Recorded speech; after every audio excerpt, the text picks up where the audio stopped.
Welcome to those near and far. Welcome to Mage the Ascension as luck would have it.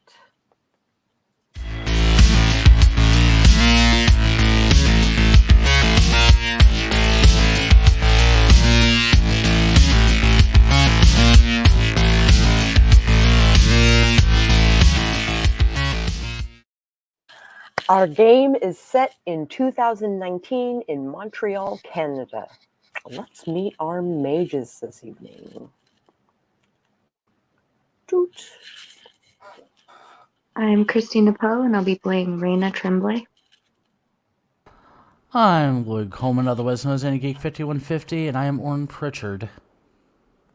I'm Alan Ludden, and for this episode, I will be playing the Honorable Llewellyn Fitzgerald Bonnie Quasitor.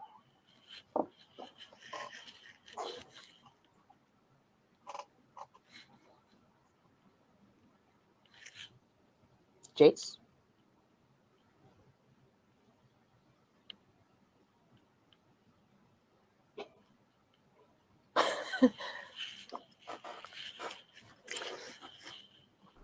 Mic check? Yeah, mic check.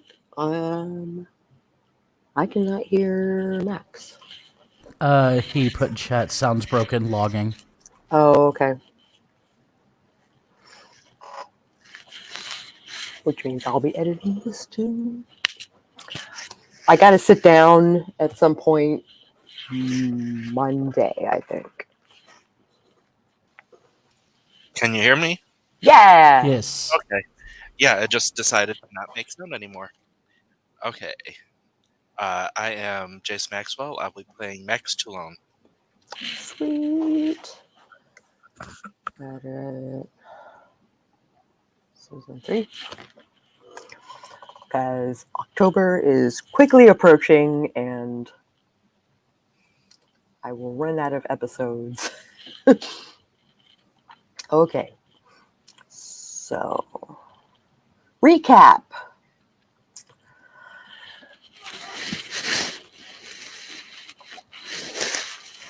The son of Ether's Dr. Dalton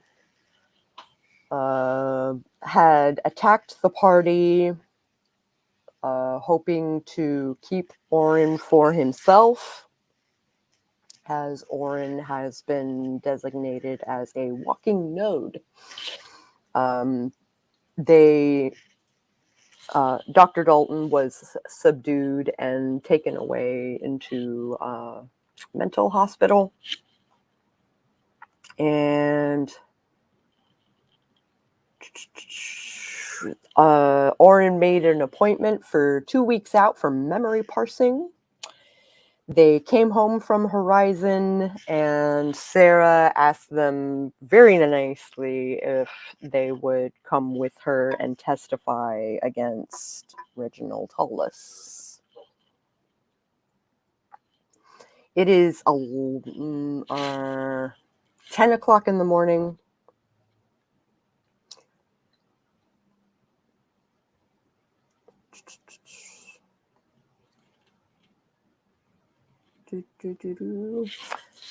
You guys are technically still at the Chantry. Sarah is still at Raena's. She is concerned that the kids will not have a babysitter. And, well, technically speaking, there's the werewolf that is on the grounds that said he would watch over them, but do you trust the wolf not to eat the rabbits? Don't think he'll eat the rabbits, but I also don't think he will take care of them like their children. Right. More like watch over them like a flock. Mm-hmm. So Yeah. just a bunch of children running amok. Yep. So Sarah will probably ask the children to stay in rabbit form while she is at court. Stop it. Stop it right now. Sorry, my kids.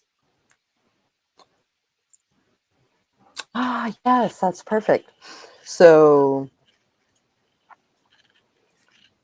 Portia will text Raena and basically be like, hey, oh, Sarah has that trial today. I suspect we should all be at the trial as well to testify. However, comma, I can totally be the babysitter for the bunnies while you guys are out doing the things. And I'll text her back. Awesome. That'll take a huge load off of Sarah's mind. So she goes into your bedroom in the chantry and goes through the portal that used to be your bathroom and shows up on your land. A 20-page text. Yeah. No, it kind of was. It kind of was. It was totally a novel. I'll make this food for them, and there will be food for you when you get back. And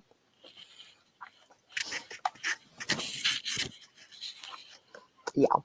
So let's see here. Okay, so Portia basically relieves Sarah. Sarah is at the library where the Quasitor helped the children out to begin with. And she is patiently waiting for you guys to come because she wants the moral support.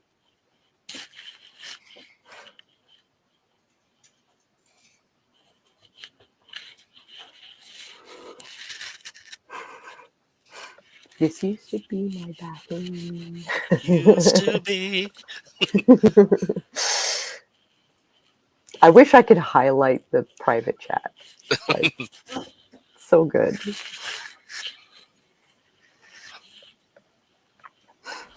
I think what Auron's probably doing is he's probably rearranging his equipment in his room since he's now got the bigger room. Right on. And then when he feels that he's it's sufficient enough for the time being, he'll go and take a shower and everything and go downstairs. Okay.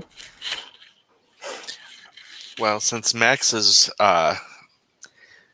closet in the chantry leads to the closet in his house, he is just going to pop home, get ready, get, like, formal. He's gonna dress the part. Aww. Lord knows that Max has formal wear. Mm-hmm. All right. I'm gonna close this extra window. Okay.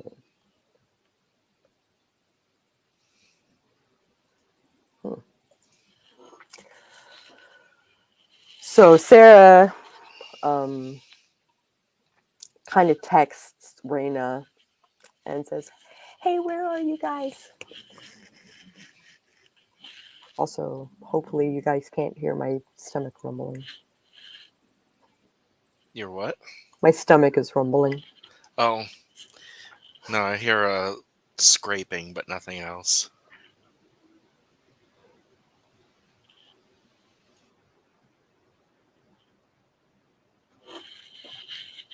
Okay.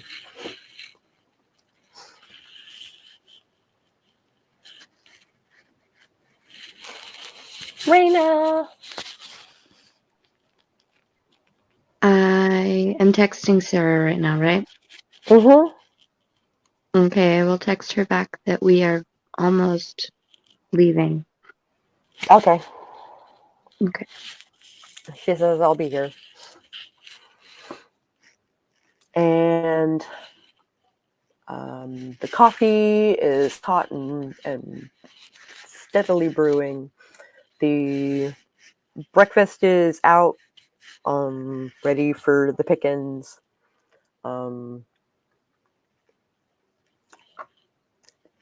Cosmo is at your side, sleeping. And Professor Edge is actually the first one downstairs.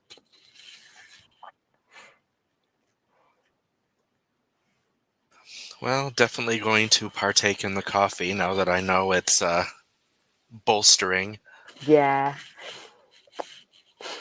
So you, how is your quintessence? I've got 7 now that I've had a cup. Okay. And just player clarification, can you get rid of paradox? Is there something you can do? I have a note. You can take paradox flaws, which eat up the thing but make you noticeable. And when you're high enough level, I think it's 4, you can spend 3 quintessence to burn off 1 paradox. That's prime. It's prime.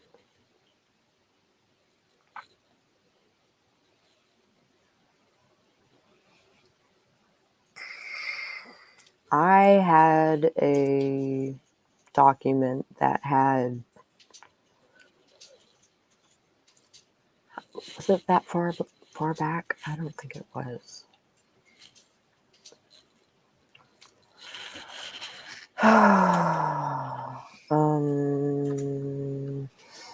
Mage game is happening now.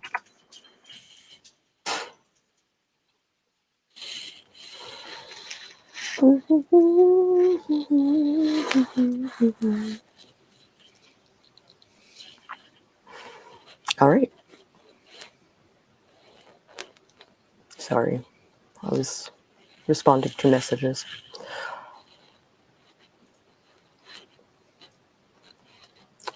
So there's Max and Professor Edge in the lobby cafe area.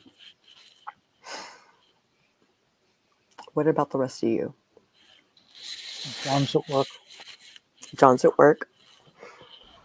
Auron's probably just now making his way down the stairs.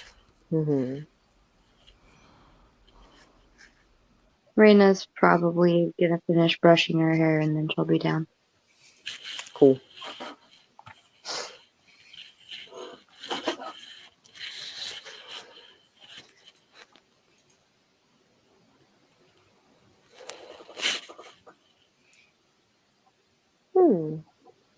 That's very interesting.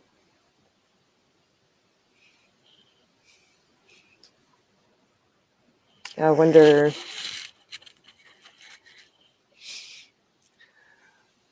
Can you It's almost like he's leaning into the mic and leaning away and leaning in and leaning away, like rocking back and forth. Yeah. How's this? I won't be able to tell without a longer sentence. Testing my magic microphone. 1, 2, 3, 4. Nope. I think the volume is just too low.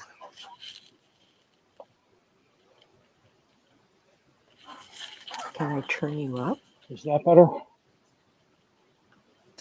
That was better, yes. That brief. Oh, I see. I'm going to turn him up a little bit. Say something, Alan? I hate all these problems I have with my microphones.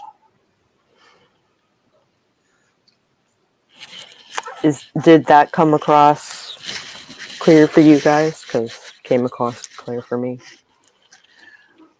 It was audible.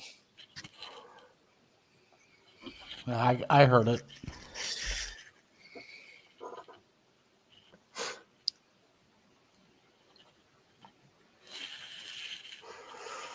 But I also have hearing problems, so Oh, I got you. if anything, if the sound is muffled at all, it's like 50 times worse for me. Yeah.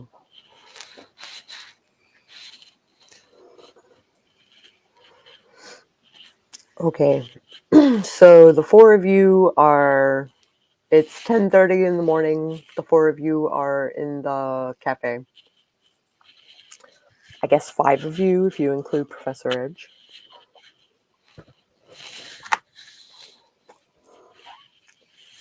And Jeeves is actually the one dishing out the breakfast.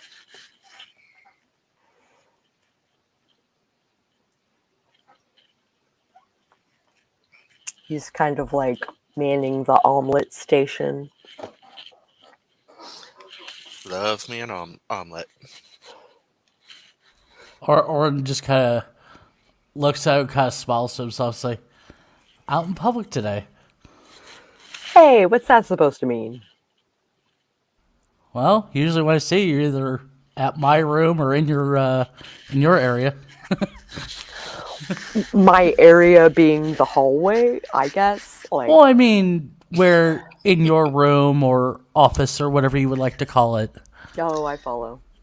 In your room, in your room.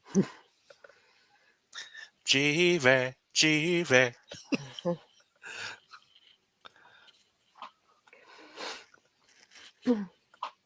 Well, our normal cook had to call out sick, so So you're a Jeeves of all trades. I can make an omelet. And I promise I won't use magic on it. I promise. I can't say the same for the ingredients, but I just don't want to run out of ingredients.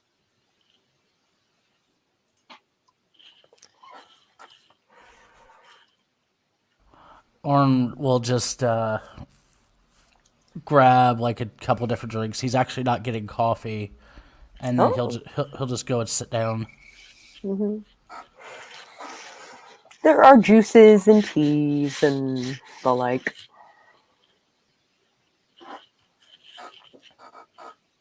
He probably would grab like orange juice and probably like some sort of mint tea. Mm-hmm. Like whether it's spearmint or peppermint, it doesn't matter to him. Right.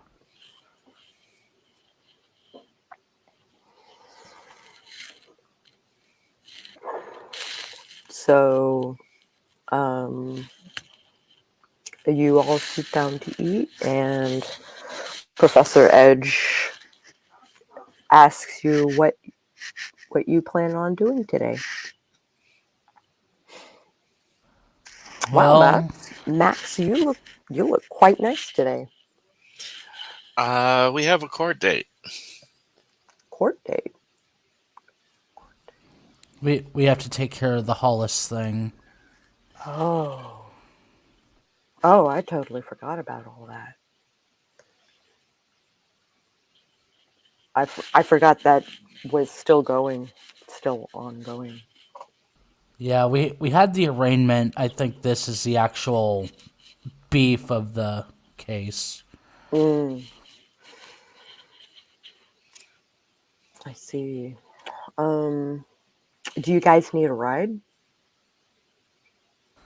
I would say yes, because I don't know if is Raina's car even here? No. So yes, we will need one. The question is whether the courthouse is closer to Raina's place or to the Chantry? It is closer to the Chantry. And then Auron thinks for a second. You already got a new vehicle already? Actually, yes. I got a Okay. van.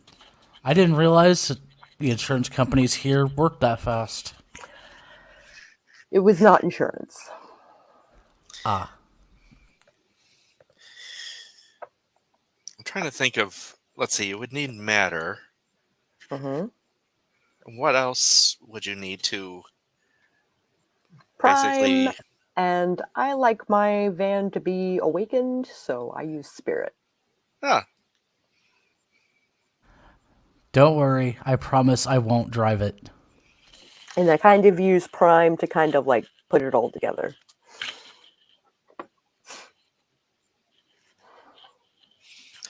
if you threw in some correspondence, you could probably get it to teleport. She looks at Jeeves. Jeeves is like, don't look at me.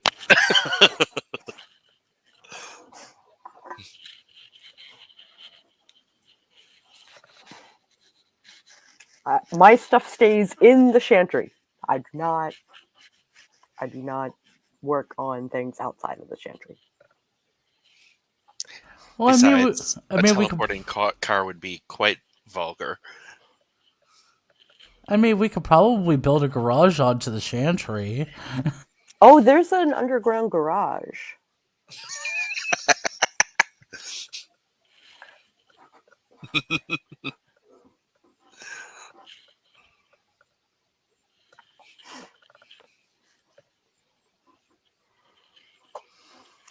All right. So whenever you guys are ready, I will go fetch my keys and we do the things. Ready whenever the group is. Is Sarah here? Sarah is already at the library. Library? Remember House Quasitor was at a library? Oh, That we're is going where there. the case is happening.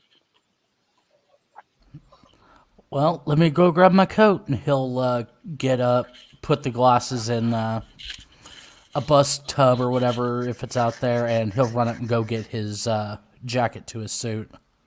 Right on.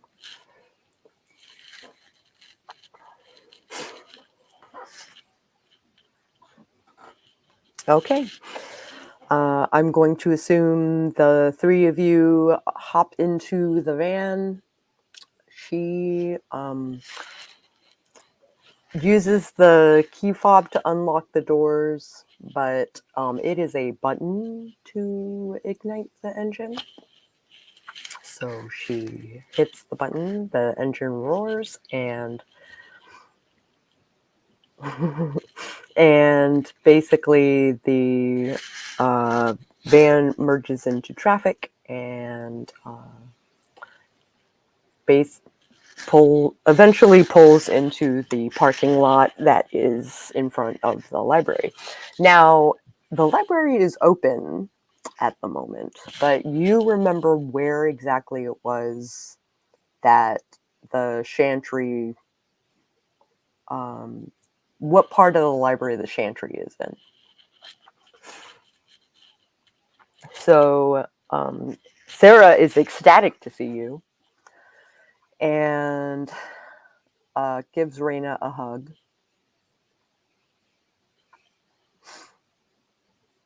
And she basically has you guys escort her into the library.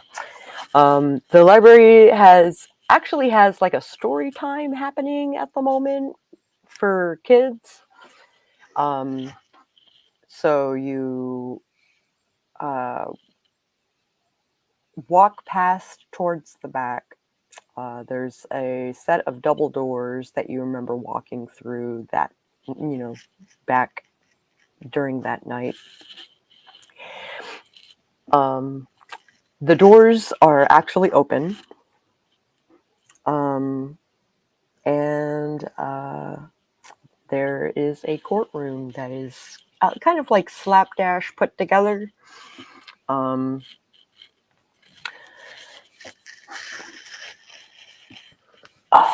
Excuse me. And are you guys doing anything before the trial starts? Auron's probably he's gonna move to the front and sit in the front.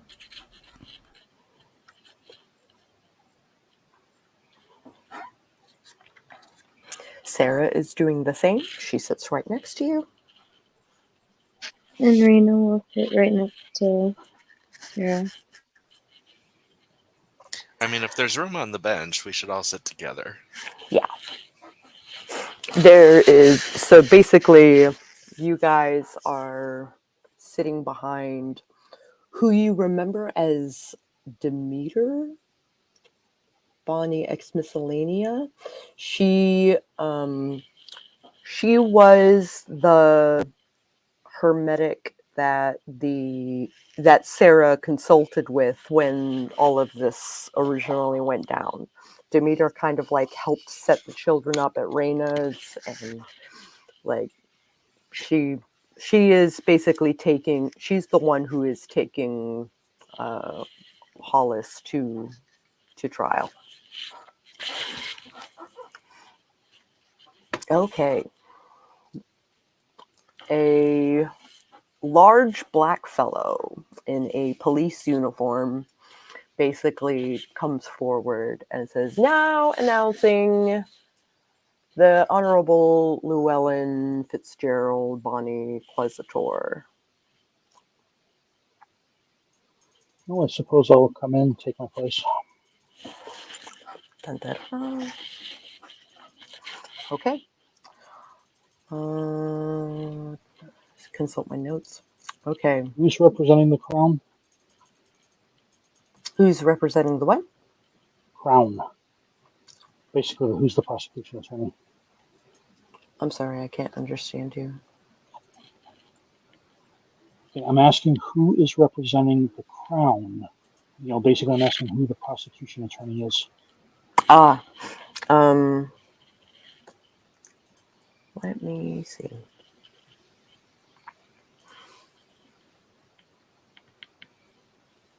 I actually didn't write a name. Let's find a random name.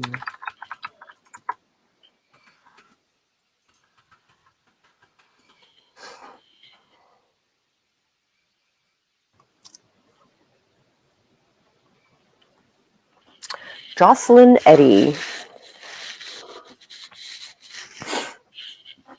And who is the defense? The defense is, I think it's Demeter.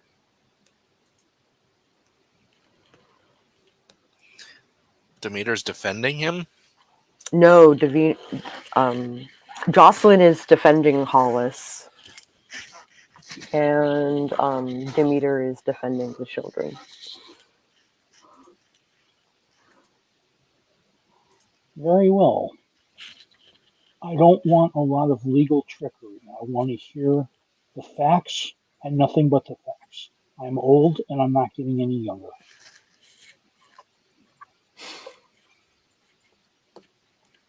Let's hear from the Crown.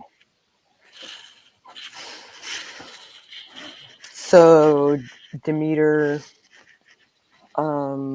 assumes that she is being called upon and says, Galen is the boy whose leg was broken on November 1st, 2019.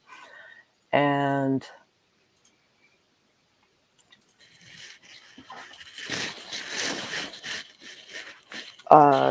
basically discusses with the court that it happened during a show when Hollis held him fast by the leg as a rabbit. He spent most of his time in human form so he would heal faster and so that if anyone came to the rescue, he'd be able to communicate. Are not injuries a normal part of doing your job? The children, then we get into child labor problems, and which is also illegal. So he would be tried either way.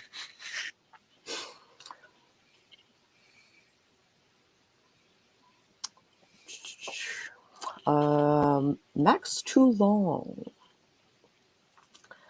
Yes. please step forward. Okay. I'm There going is to like assume. Sorry, go ahead. I'm going to assume that you know the penalty for lying to me, so let's keep your testimony nice and clear. Yes, sir. As the medical examiner, we are asking you to give a statement regarding the treatment. I found, well, when I was examining the children that were brought out, I found that Galen had a broken leg. And out of character, did I use magic? I believe you tried but failed. So it was just you treated the thing great and Okay. did not use magic to heal him faster. I He healed s- the slow way. Okay. So back in game, I set the leg. I'm a med student, so I treated him like I would any patient.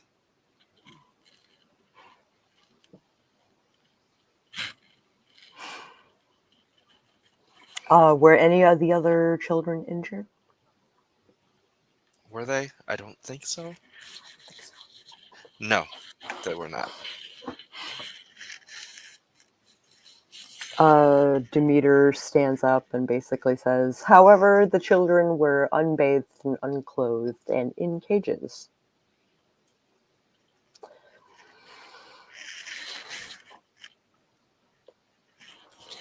Sarah looks sick. Auron will put a hand on her knee.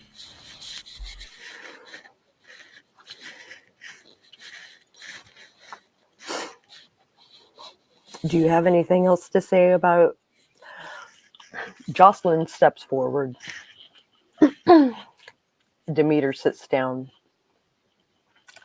What were you doing backstage?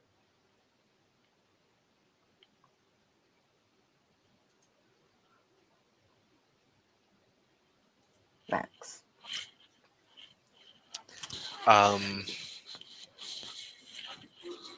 Trying to remember. I know it's been a hot minute. That was adventure number 1. Yeah. I was trying to get Mr. Hollis to open up and discourse to determine whether or not there was anything going on, but that was before we even knew about the kids. We were sent there to investigate vulgar magic. Ah, a noble effort. But I did Define not... vulgar magic. What? Define vulgar magic. Well, we didn't... At that time, we barely knew the difference between regular magic and vulgar magic. We were freshly awakened. But we were told that he was doing magic out in public, like actual magic, and that was something that was frowned upon. Violating secrecy, I understand. Huh? Violating your secrecy, that I understand. Yes.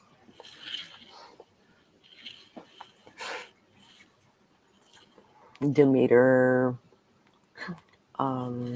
reassures the judge that Galen is mostly healed He gets his cast taken off today.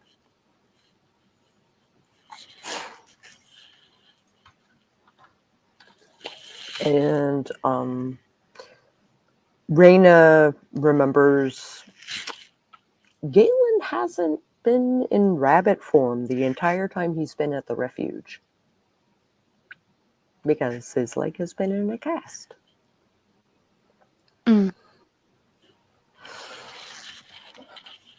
I want to mention that, but we're in court and it's not my turn. So I will remember that. Okay. In case it comes up. All right, Max. You may be seated. I return to my seat. Raena Tremblay. Yes. How is Raena dressed? I'm sorry, say that again. How is Raena dressed? How is Raena dressed? Raena has like a flowy dress shirt, and it's kind of a cream color, and just a nice pair of pants. Okay. Going to wait until she's sworn in, and then in the future, miss, if you must attend this court again, I expect you to be dressed properly. Yes, Your Honor. Proceed.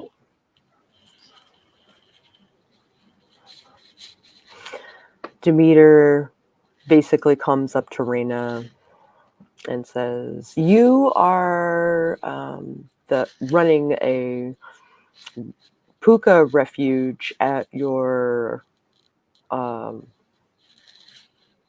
residence. Is that correct?" Yes, I am. So you've been able to watch the children be rehabilitated. Is that correct? For the most part, yes. When you say for the most part, what do you mean by that? I am not always home, as I'm an adult with an adult life, but I have seen the progress and I check in frequently. I understand. What is the current status of Galen? I'm sorry. What is the current status of Galen, the boy who had the broken leg?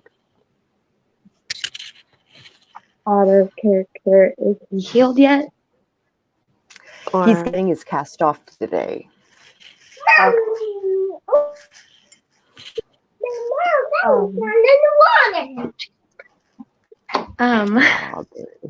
Sorry. character.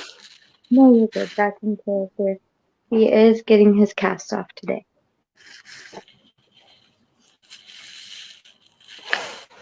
That is wonderful. Are there... I notice a member of your cabal is not here today. Are they watching over the refuge?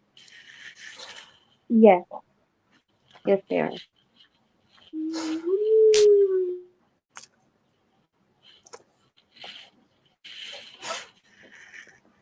I would like to propose that Squidcar actually follow through with their review of the animal refuge that Raena has put together. Raena's refuge. Ha! Am I? Am I still roboting? Not at the moment, but you were during the longer stuff. Arr.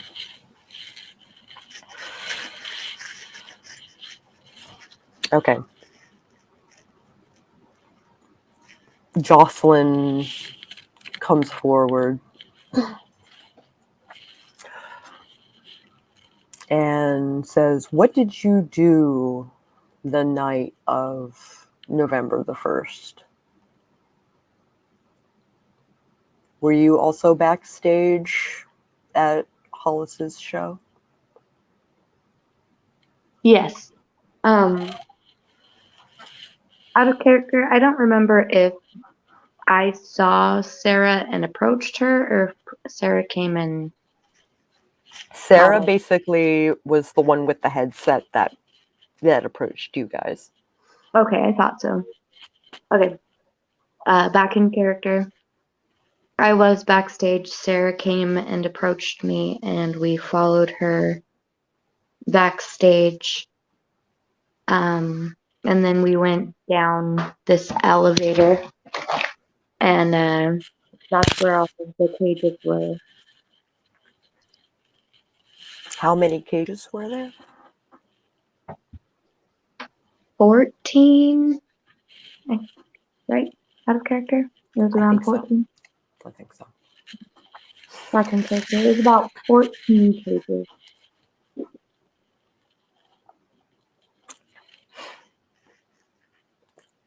All right. Raena, you may be seated. Thank you.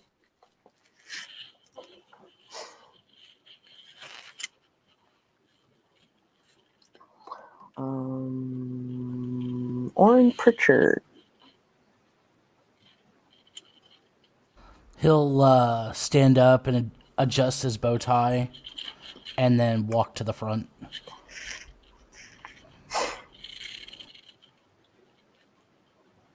Demeter approaches your little cabinet and says, "You were attacked by Hollis upon discovery, correct?" Yes, I made the first move because we were trying to get the children out. Ah. And I first started by essentially shorting out the elevator to keep it from coming down. And he was able to get it restarted. He got to the basement. We had some words back and forth. And he, in a roundabout way, basically was trying to claim the children as property. Which threw me into anger, and I actually pushed him towards the elevator and knocked him down. And then I tried to subdue him using electricity, using the floor of the elevator itself as a focus, which at the time ended up not working. And he was able to get back to his feet, and he attacked me in kind with electricity, which ended up leaving burns on my chest and a little bit of scarring. Do we have pictures of your... I believe you do. I think they got them during the arraignment. Ah, yes. A young woman who is sitting next to where Demeter was sitting, she kind of like steps forward with an envelope and hands it to the judge. And they are photos of the damage that Auron suffered at the hands of Reginald Hollis. And if I may, I would only look at the electrical branching there.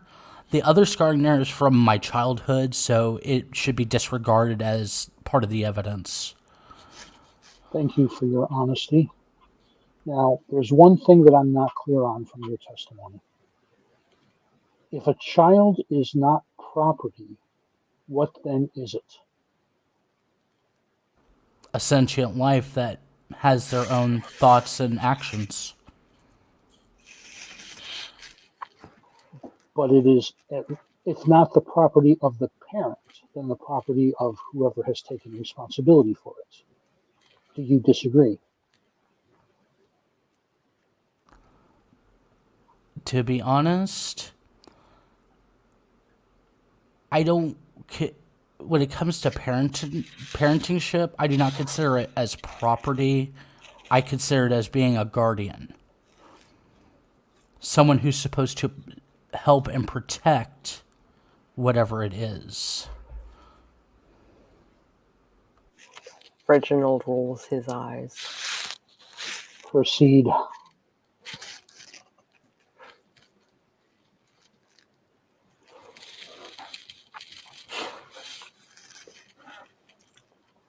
Is there anything else that you would like to share with us, Auron? Not that I could think of at the moment, but I am willing to come back if you need to speak with me again. Thank you. And he will... Is he getting dismissed? Not yet. Okay. Dismissed. Jocelyn steps forward and says, okay, so I am under the impression that Sarah approached the three of you and brought you backstage and led you to the children? Yes.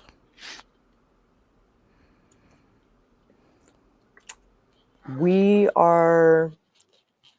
were technically trespassing. Is that correct? I would say no, because we were invited to backstage by Sarah. We were there watching the show to see what vulgar magic he was using. And she approached us and brought us backstage, so I would not consider that trespassing. You had permission. Yes, from Sarah. Were you under the impression that Reginald Hollis had told her to bring you backstage? I would not say he told her, but he was expecting us. And stated so. So you threw the first punch. Yes. You were being heroic and basically buying them time to get away. Yes. I wanted to do everything I could to protect those children. Because of your own trauma. That could, yes, be part of it. At the time, that wasn't what was going through my mind. Counselor, as I said at the beginning, only the facts, no legal trickery.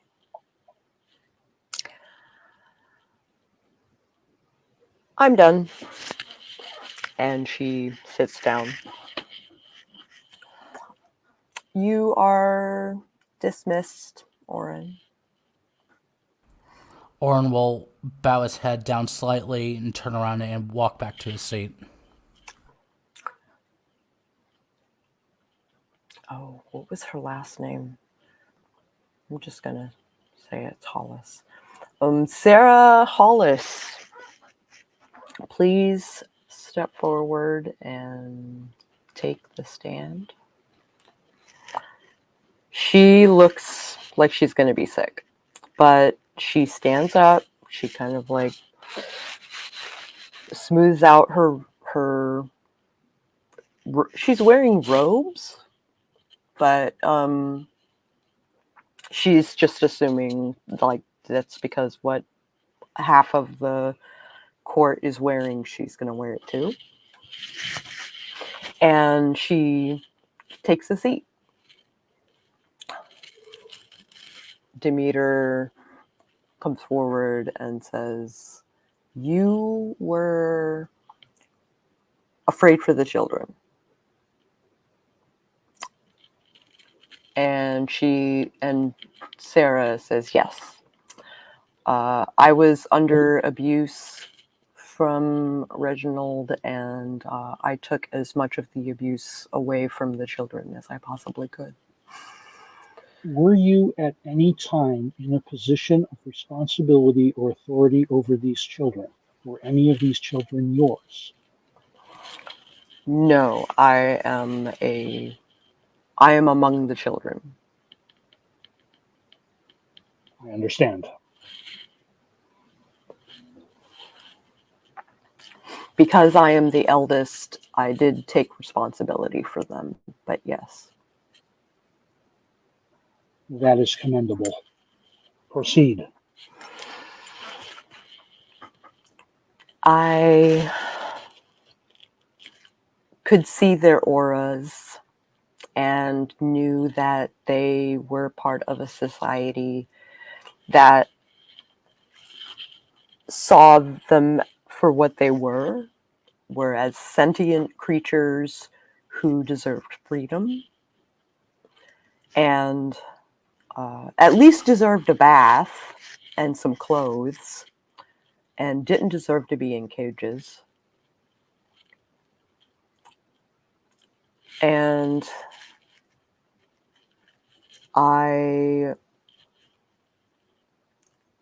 Reginald is staring sternly at Sarah. I was at the hands of sexual abuse and physical abuse, mental abuse, in order to protect the children. At seeing the cabal in the crowd, I approached them and brought them specifically to the children so that I could get validation for how they were being treated.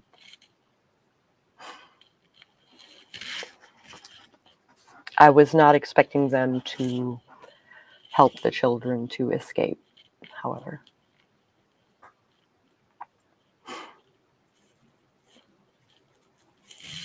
Demeter says, I have no further questions. Jocelyn steps forward. So you didn't know this cabal before they showed up? No, not at all. Well, you brought 3 strangers around the children that you are supposedly protecting. I did, but I felt like they would have a skill set that put them among people like you.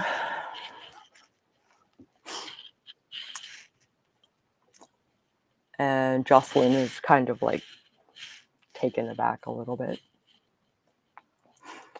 I have no further questions.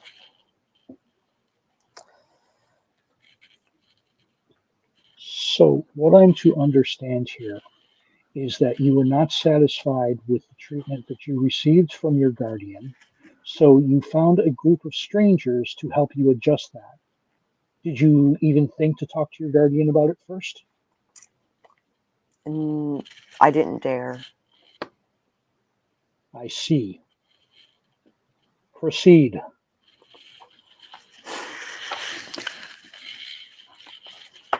Jocelyn sits down and Sarah stands up and retakes her seat between Raena and Auron.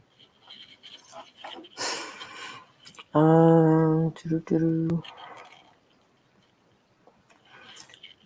excuse me, before she sits down, they were abused as rabbits during the shows and treated like miscreants in the off hours.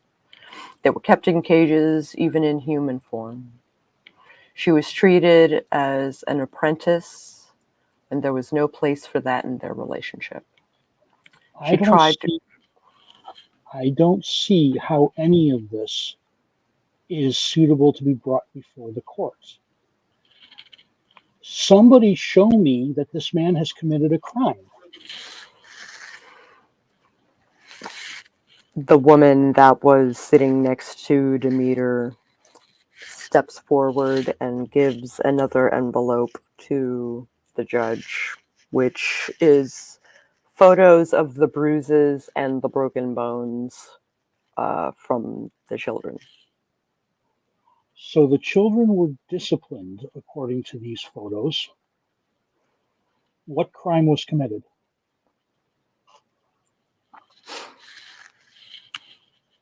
I dare say that there was no rhyme or reason.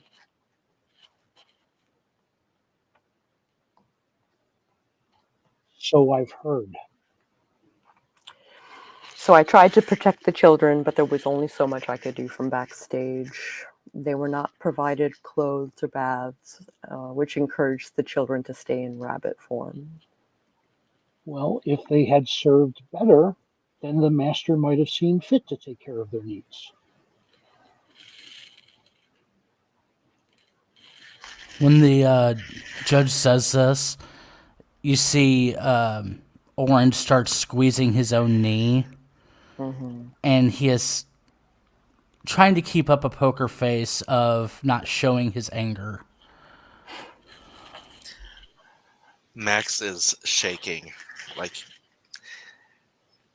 anyone sitting near him can see his hands trembling.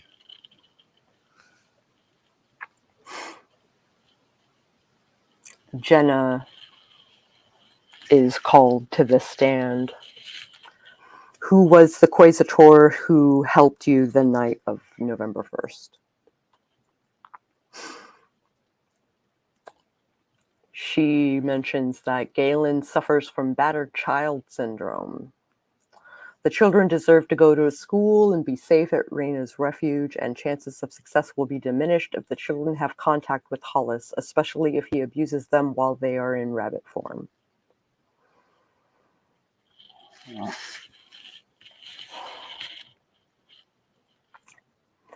Demeter steps forward. So Hollis is just making them loathe their rabbit form then, or their human form for that matter. And Jenna nods.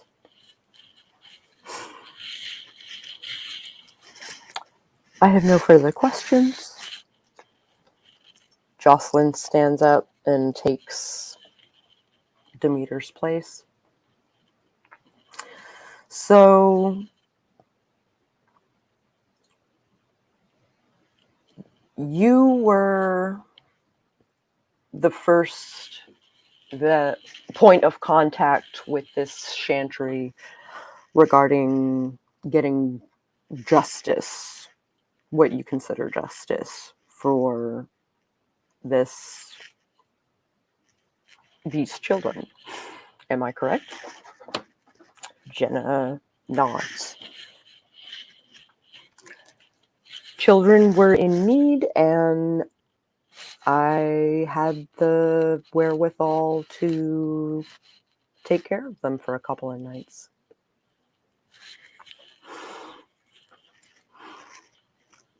I dare say that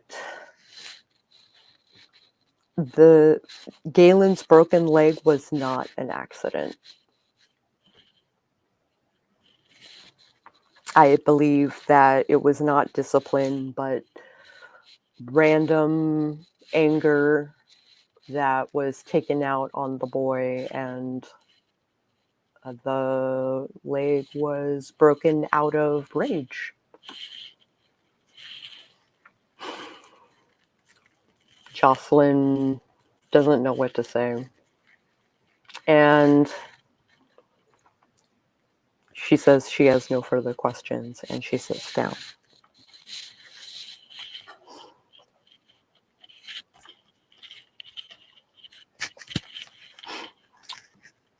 Now the jury will take a break and deliberate on the verdict. And We are given an hour break.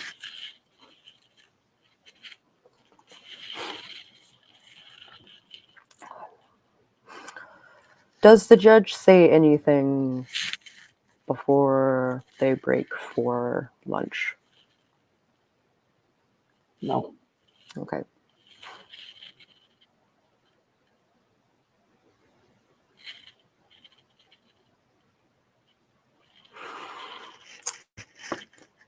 The room empties, and Sarah doesn't move.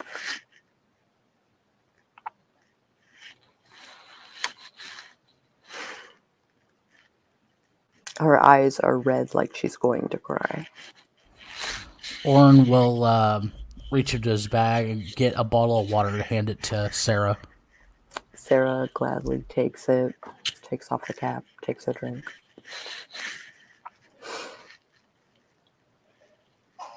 Auron will look at everybody else. I'm not the biggest fan of this judge. Max is still sitting in the same position, looking forward, just deep in his head in rage. But Auron looks back at them.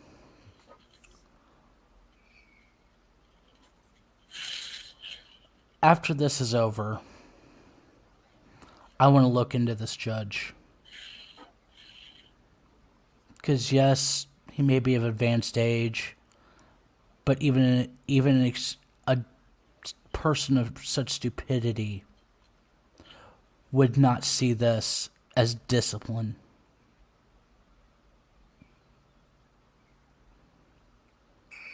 And he'll look back down at the floor.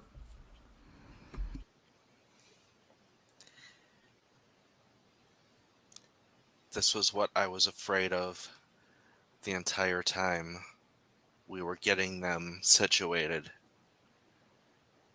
I was afraid there were more people with the same mindset, that mystical creatures are not humans, are not rational beings that deserve autonomy, that they belong to the mages.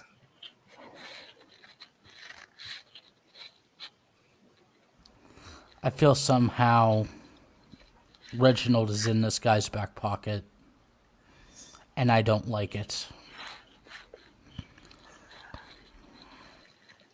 Either that or they're just of the similar mindset, but either way,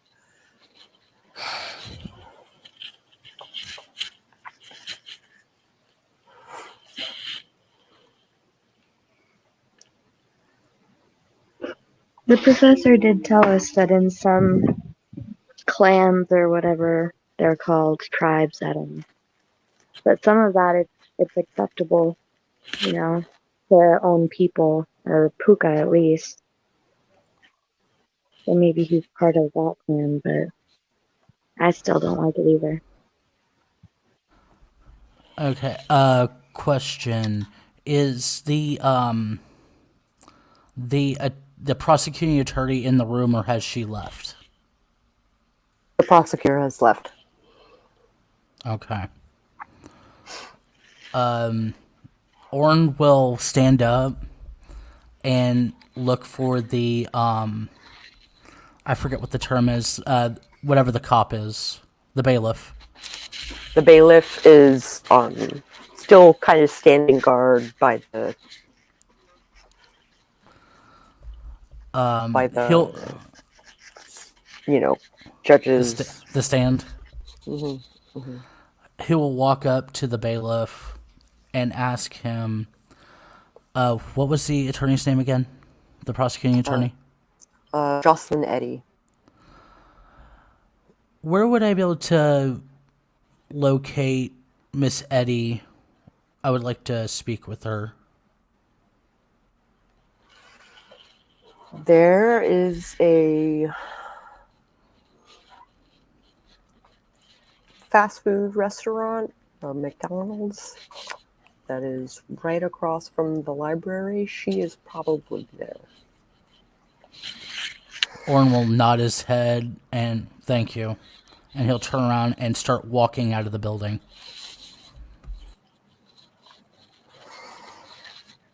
Sure enough, when you get into the McDonald's, it is crowded with court people. And, like, Jocelyn is already sitting down with her food and is starting to munch.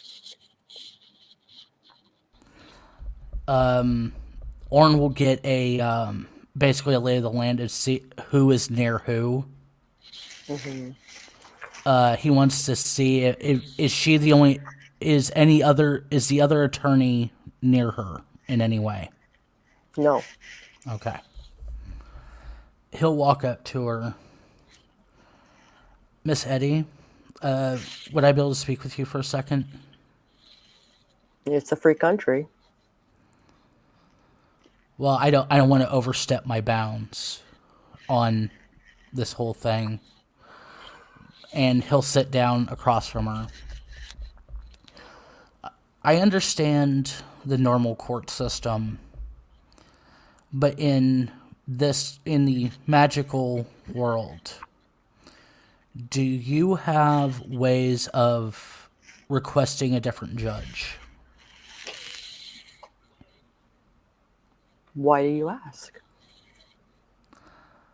I feel that this judge is seated too deeply in the past, and that somehow Mr. Hollis is in his back pocket. Because the way the judge was responding to things, and I stated this to my friends, even the dumbest person would not consider this what was the word again? I'm sorry. Discipline.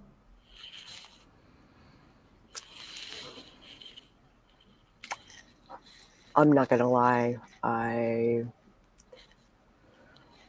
think what Hollis has done to these puka is deplorable. But I have been assigned as his lawyer and as his defender, and I'm talking to the prosecutor, not the the prosecutor. The prosecutor is defending the one who's defending Reginald. Jocelyn. I wasn't talking to Josh. I was talking to Eddie. Same person. So she's on both sides? No, Jocelyn is the defender. Is Reginald? Yeah, I wasn't speaking to the defense. Okay. I was speaking to Demeter. Yes, that's who I was looking for. Was the prosecutor on the case, not the defender? Okay. The Demeter is actually on the other side of the restaurant. Also has her food. Okay, that's who he's actually speaking to, not the defender. Okay.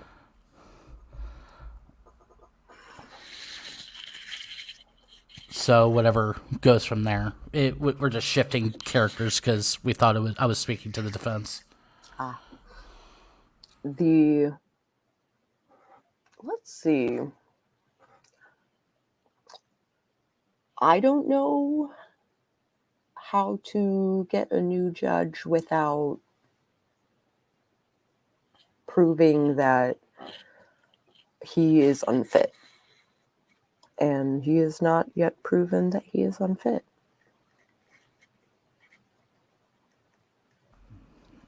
Auron just kind of rubs his forehead. How could we get proof? Because I do not... it may be part of the Quisitor way or something, but I feel that we need a more neutral judge. You feel like he is on Reginald's side? Yes. that he was protecting Reginald. Yes, I feel that Reginald is in his back pocket. You think he's being paid off? Honestly, I don't know. For all I know, they could have a history, and it may not even involve money. I personally do not know. But I feel that he's siding way too heavily with Reginald when he's been presented evidence of abuse,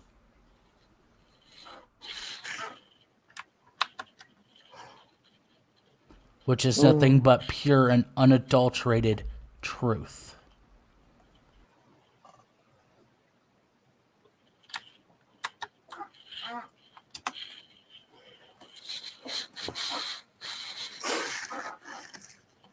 Well, I have finished my lunch, and it seems like we have about 5 minutes before court is back in session. Hopefully the jury has come to a conclusion. And hopefully a favorable one. And he will stand up, basically nod his head at the prosecutor, and walk away. Okay. Sarah has basically spent the time alone with Raena and Max. She's been crying because she is sure that Reginald is going to get away with what he's been doing. Auron will look at, basically like stand in front of them with his back against the railing. Mm-hmm. I went and spoke to the prosecutor. Hopefully she can think of something, because this doesn't feel right. No, it really doesn't. Agreed. So hopefully we can either, if the jury does not go the favorable direction, hopefully we can ask her to push for a Mistrial? not a mistrial, where if you lose a court case, you can go back. Oh, appeal. Yeah, and request an appeal with a different judge. One that's more neutral. The room starts to fill with people. Auron will walk over and sit back next to Sarah. And Reginald takes his seat. He is staring daggers at Sarah. And Sarah cries even harder. Auron, all right, does the glowing that happened after I touched the stone, does that happen at will, or does it happen at random? As far as you know, it's happened randomly, but there's nothing saying that you couldn't control it somehow. All right. Auron will see Hollis doing this out of the corner of his eye, and he'll turn and stare daggers at him. He rolls his eyes.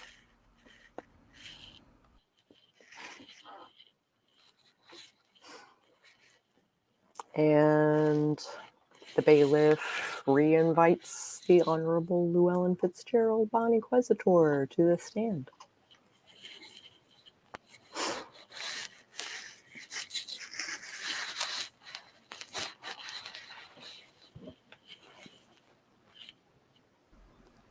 Everybody will, or I'll stand up as you're supposed to. Mm-hmm.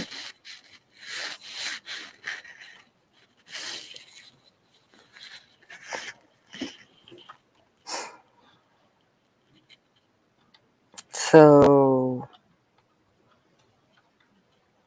Judge Fitzgerald, what is the verdict?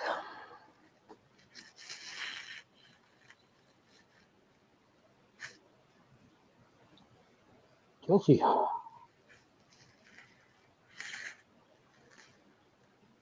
Auron will drop his head and just smile, like, slightly, knowing that at least the jury had the same thinking as we did.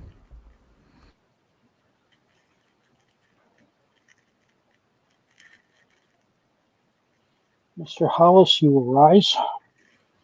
Hollis stands up.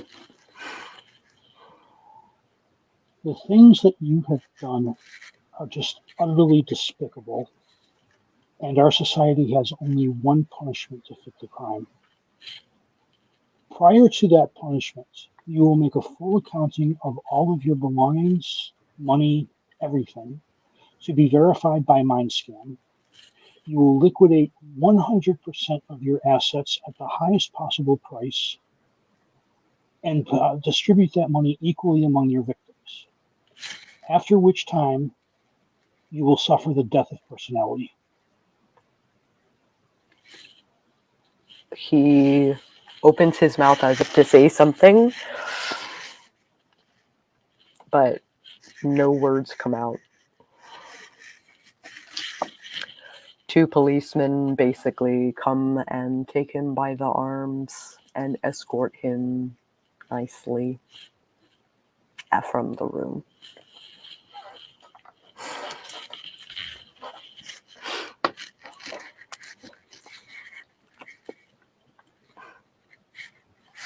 And court is adjourned. How to order McDonald's. It's Canada. I'm getting the lobster sandwich.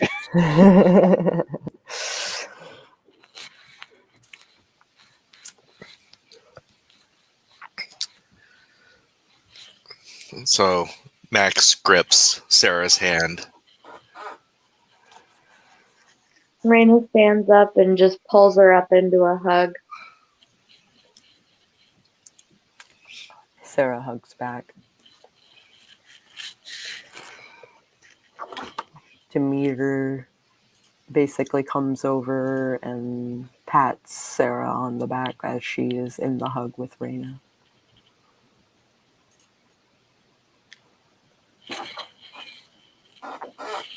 Sorry, my chair is super squeaky. Auron will stand up and look at Demeter. I'm glad the jury sided with us. I was surprised. They were supposed to be his peers. They were all House Flambeau. So I guess maybe it was just far enough to cross the line with them.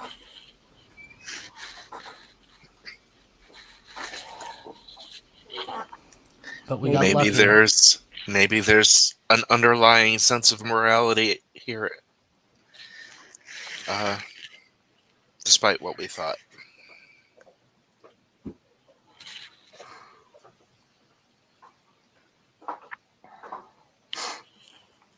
Maybe so, says Sarah. But justice. Auron just nods. So he said death of personality? Yep. That's where they completely erase your mind to a point where it can't be recovered. And then they overwrite it with a much simpler mind. And you're put to work doing something useful like maintaining the walls with spray paint or sweeping the floors or something. It's originally from Babylon 5.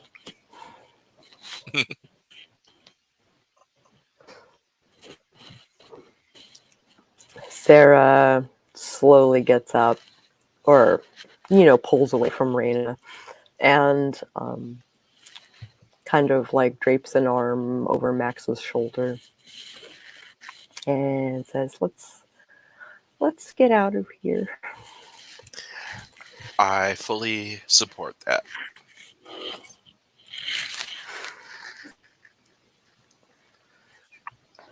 You can Do we- hear Hollis screaming as he is dragged into another room.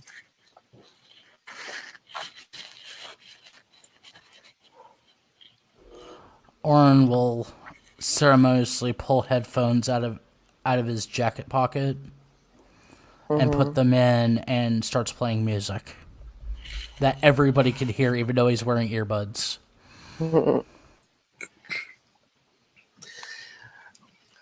Did Professor Edge come in with us, or is she...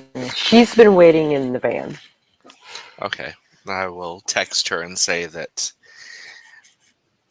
everything is complete, we won, and we're ready to go home. She pulls up to the front steps of the library.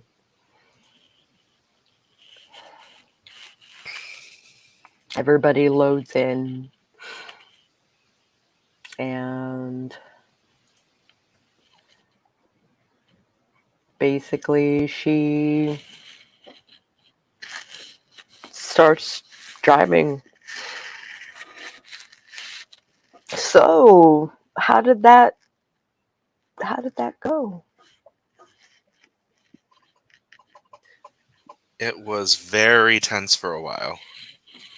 Oh yeah, but it ended well.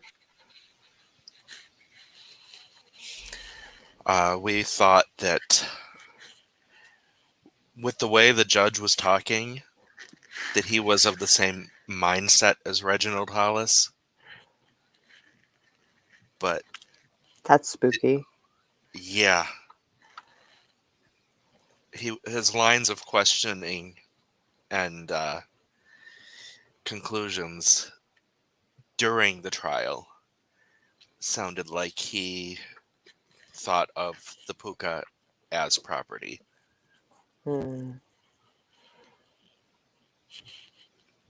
That's unfortunate. But it turned out all right. It turned out all right. The guilty verdict. Hmm. Apparently, they're going to liquidate his assets completely and give them to the children. Oh, but they're not of legal age yet. My guess, my guess is that Raena is going to hear from them, because I have a feeling the money is going to go to her as a steward.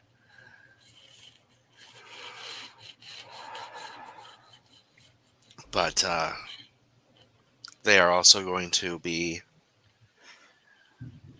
I guess, erasing his personality, deleting Reginald from his body. Wow. Wow. That is intense, but considering what he has done, I'm not going to lose sleep over it. Right.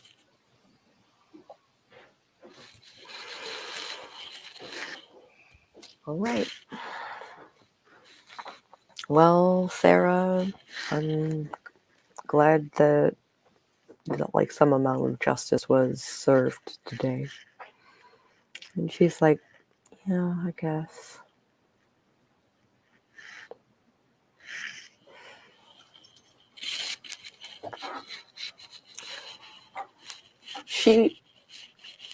Edge kind of like pulls up near a random street, parks on the road,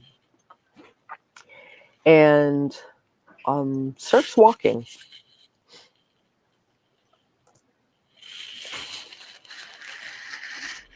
Auron, just still with headphones on, kind of cocks his head to the side, wondering what the hell is going on.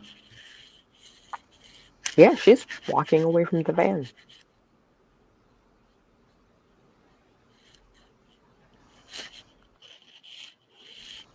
Auron will take his headphones out, put them back in his pocket. What is she doing? This isn't the Chantry. She may not be feeling. I don't know what her background is. I don't know what her experiences, her life experience is. But something that happened may be upsetting her. Auron looks up front. I'm assuming Raina's in the shotgun seat.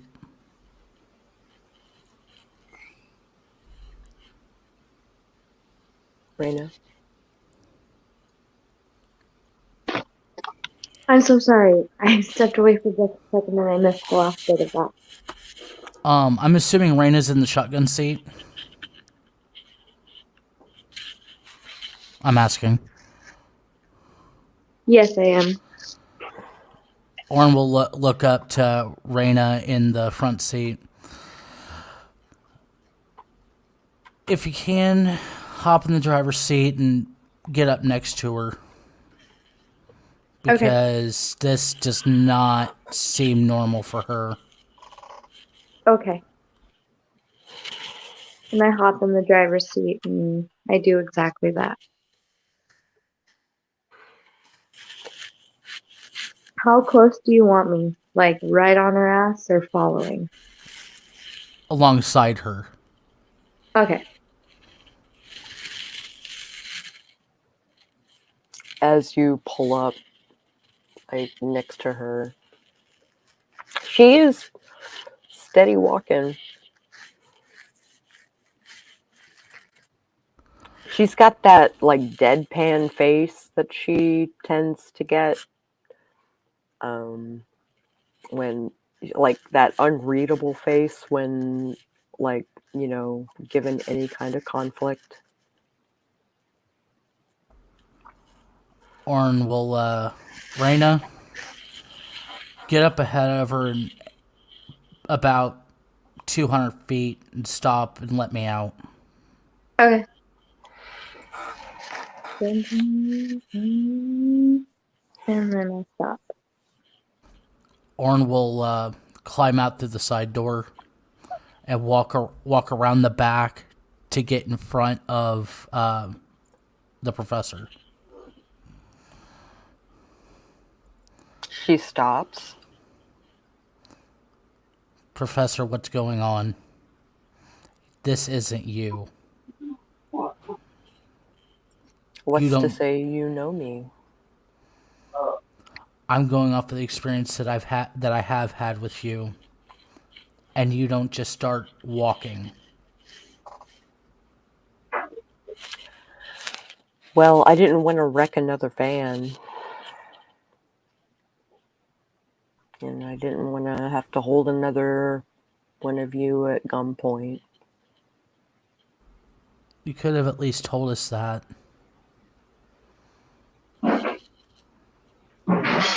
Because we could have just parked in the parking lot and then came back to you for you to do what needs to be done for us to get in.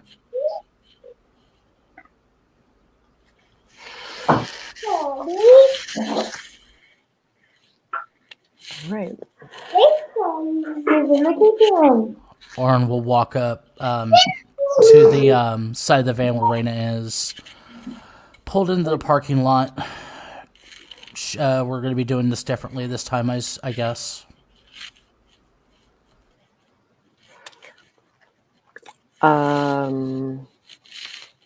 She basically sidesteps Auron and continues walking.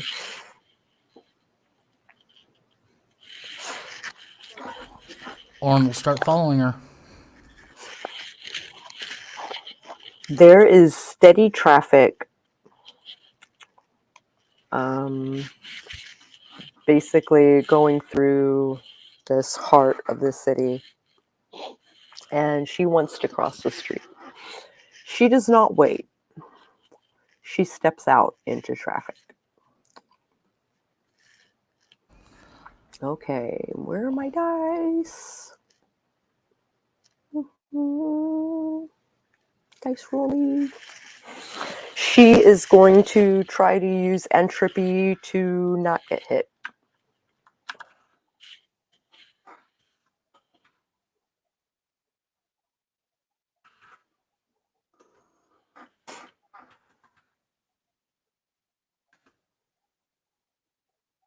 Two successes. Let's see what her arete says.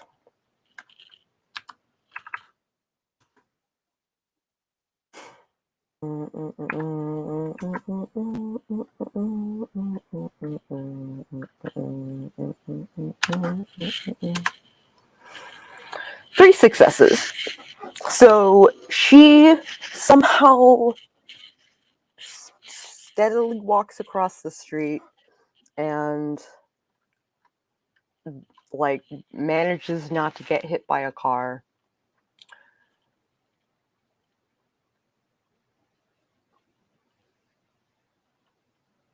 And sorry, I'm like bombarded with messages. She gets to the other side of the street and you kind of lose her in the crowd.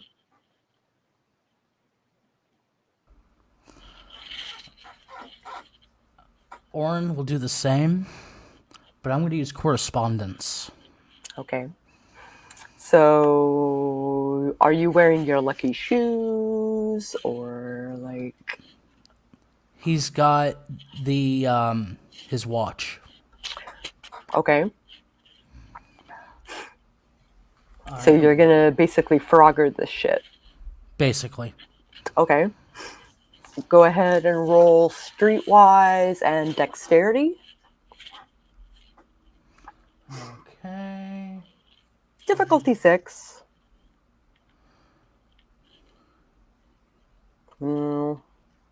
Difficulty 8, maybe. I already rolled the 6. Oh, okay. Well, one success will knock it down to a 5. You can use quintessence to lower your difficulty further. Which I will. How many would I have to spend to lower it into to 2?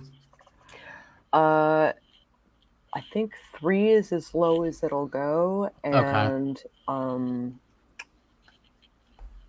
yeah. All right.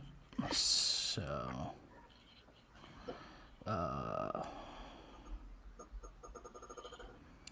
Krieg. 3 successes. Nice. You Frogger the shit out of that street. And find just the... You know exactly where the car will be, exactly when it is going to be. Science! Science! And you get across the street, and that's when the light changes. And you are amidst people doing the hustle and bustle of the city. He will start walking to where the chantry usually sits. You, in fact, find it. He will keep walking and go to walk through the entrance.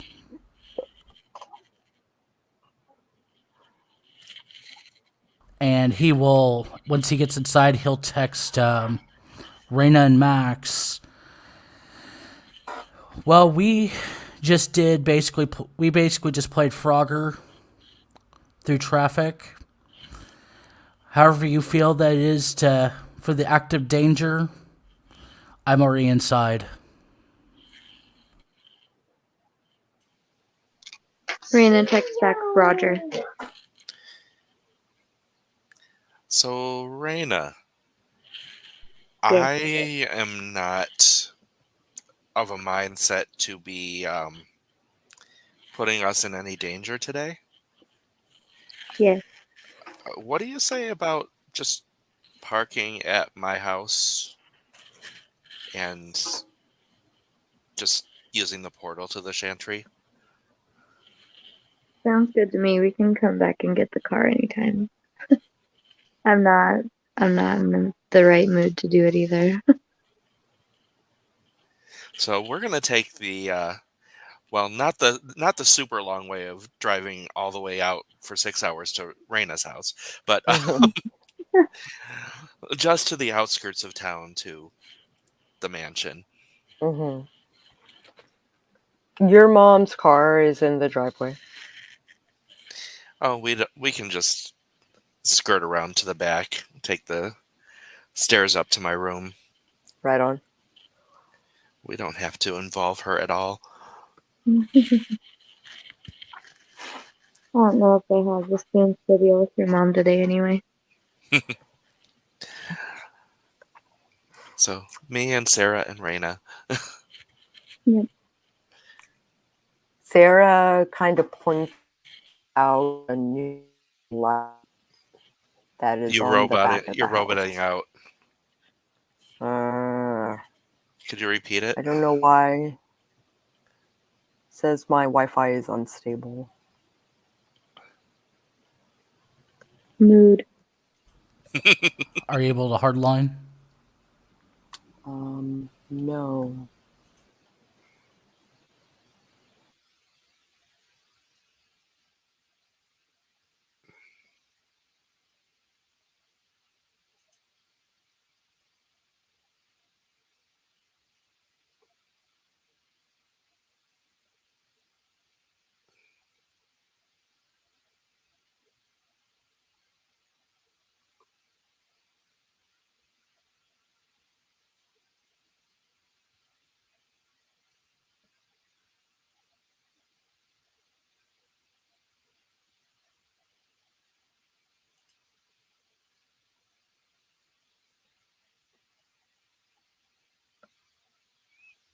Oh yeah, Sako is completely frozen. Oh yeah, I have a feeling she might be switching over to her phone, probably. very likely. Ooh, what should we say when she's not here? Booger. Due to technical difficulties, we will be right back. Teacher's gone, everybody. Party!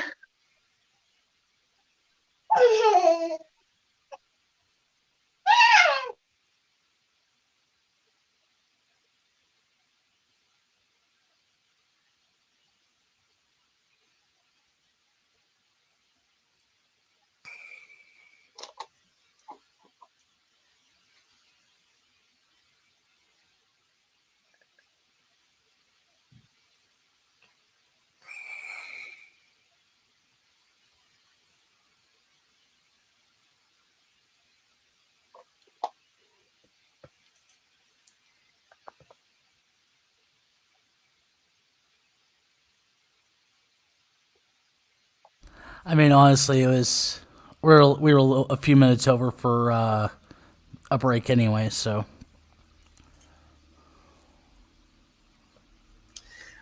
Yeah, and because we since I didn't realize what time it was, I haven't eaten yet. yeah, I almost did that, and then when I saw the time, I'm like, I need to throw some ramen in or something. Yeah, I saw the time when it was 11:05. Yeah, ouch. But I had that same. It's like I went, sat down, looked at the time, hopped into the voice chat, and then went and made ramen, and then came back.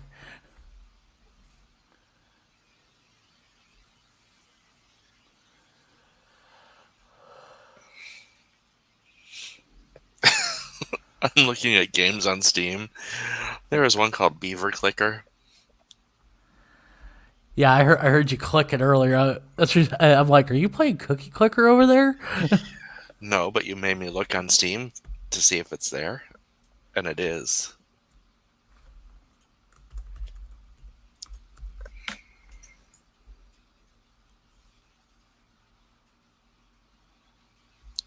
Crap.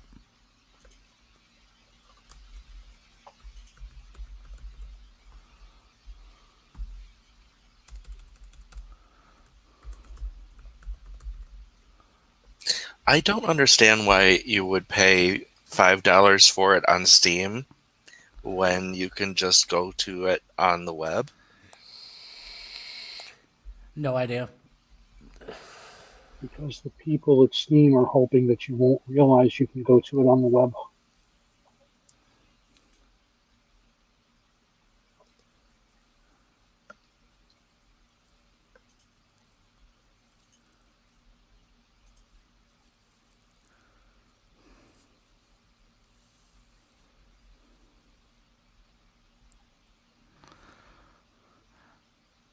And something I was actually surprised about, it didn't. My Promethean thing didn't come up. No, I was half expecting it to, because like either the judge or the defense or something would have just like, well, you were technically this, so do you really have? Can you really say something? the question is, how much has word really gotten out? I mean, But they can just. But if they use any of their spheres and just looked at them, they could probably tell. But why would they think to look at them that way? I would assume since it's a magical court that they would do that to everybody.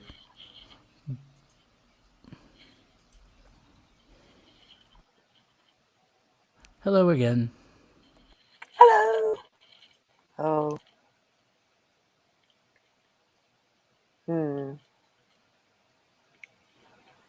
I seem to have frozen. I am unfrozen? Yeah, you you're are unfrozen. unfrozen. Okay. Nice. Do you remember the sentence you were trying to say?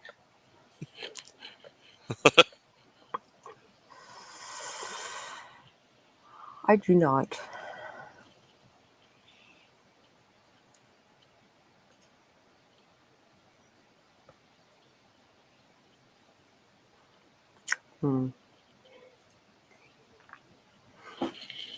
Because we were on the side of Raena, Max, and Sarah when that happened. So Sorry. if that'll help jog your memory at all. Yeah. Okay, so basically, Sarah points out a new light that is on the back of the house. Okay. It is broad daylight, so the light does not turn on, but there is a new light on the back of your house.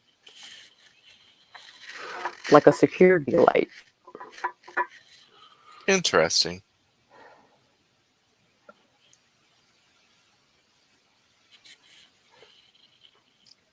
But she continues to climb. Yeah, we'll all go in. You two basically, or you three, because Sarah, you walk into Max's room, which is immaculate, and back into his closet. Ching. You show up into Max's room in the chantry.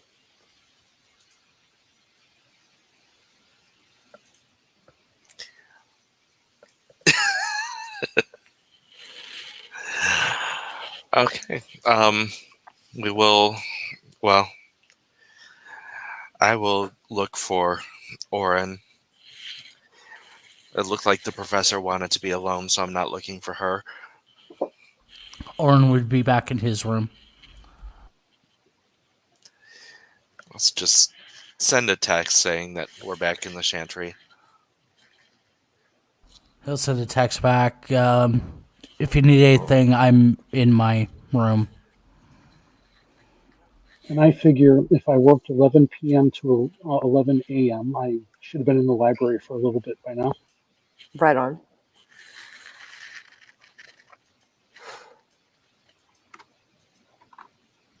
Is there anything you are admitting books, and is there a goal that you have for the library? As I recall from first edition, spending time using a library helps cut down on the experience points you need to raise your spheres. That's where I'm going with it. Yes. And there are plenty of books in which to do that with. So it makes it cost half. I'll look it up later, and I'll let you know. I have to go through the second and the 20th anniversary book and see what they say about it. Yeah, I've got time. I can look it up. I will wrap game there. Everyone gets 1 experience point to include John Staunton for the glory that is that library. But also kudos to you for playing a rather despicable judge. Why, thank you. Yeah, we all hated you. I hope you know that. That just means I did it right. Oh, yes. All right. Let's do goods, bads, and uglies. We'll start with Raena. This was an emotional roller coaster of a game. That was so good. All of it was so good. It was so bad in some parts, but it was part of the good. Yeah. It was just a great episode. I don't really have a bad except for the feelings I had during the trial. Oh my god, you fucking say. If you could give another player XP, who would it be and why? I would give it to I'm trying to remember the judge's name. I want to give it to Alan for his acting. That was awesome. Thank you.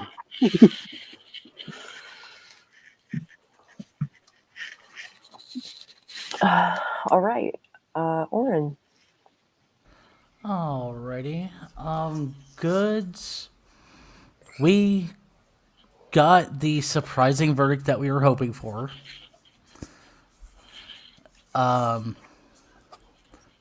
Auron still questions if the judge and Hollis are in league, even with the sentencing that the judge gave. He still questions, like, was Hollis in his back pocket? Bad. I can only really chalk it up to tech issues, but that happens. An experience.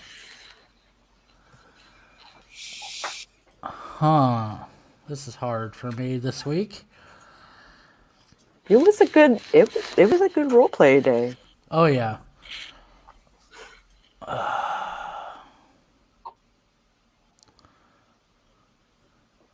I'm probably gonna say Raena, because even though Raena is very quiet natured,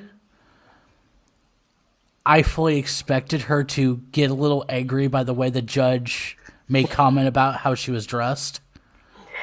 Yeah, I know how to keep myself composed on the outside, but on the inside I'm like, fuck you, guy. Fuck you, guy. Right. I didn't even know. But I did get where he was coming from. Yeah. Well, thanks. Sweet. Alan. As always, the game was just absolutely great, fun, and satisfying. For a bad, I would say you let women wear slacks in your game. And I want to give my point to Raena because when I did make that comment about being dressed appropriately, the bright, sunny, yes, Your Honor, and then dropping it like that, that produced a reaction in me that I still can't describe what it was.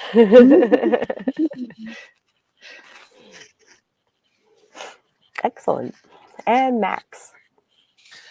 Yeah, that was it was good, and it was tense in all the right ways. Oh, good. Yeah, the emotions were just like, oh. Just remember, hate the character, not the player. Oh, trust me, you're getting my experience because you played that so well. Thank you. Yeah, and I would also, for bads, it's just the technical side of things. Yeah, the technical side, my internet just on my computer decided to shit the bed. But other than that, nothing I would point out as bad. Bad per se. Okay. I had been waiting to play that scene out for a dog's age. Basically since like season 1. And the homework I did for it, actually, the sites that I saw that explained how how court works out was always aimed at the defenders. So I was like, this will work well. But like all the information I could find was set up like that. So I was like, what if you're the prosecutor? But it was a lot of fun to put together, and it was wonderful to work with Alan to really make it happen. And yeah, I would say today was a good game. I already gave out experience. So here we go. If you like this video at any point, I encourage you to hit the like button. And if you would like to see more games like this one, then I encourage you to subscribe and maybe even ring that bell on the off chance that YouTube actually notifies you when something goes up. And we will catch you guys on the flip side.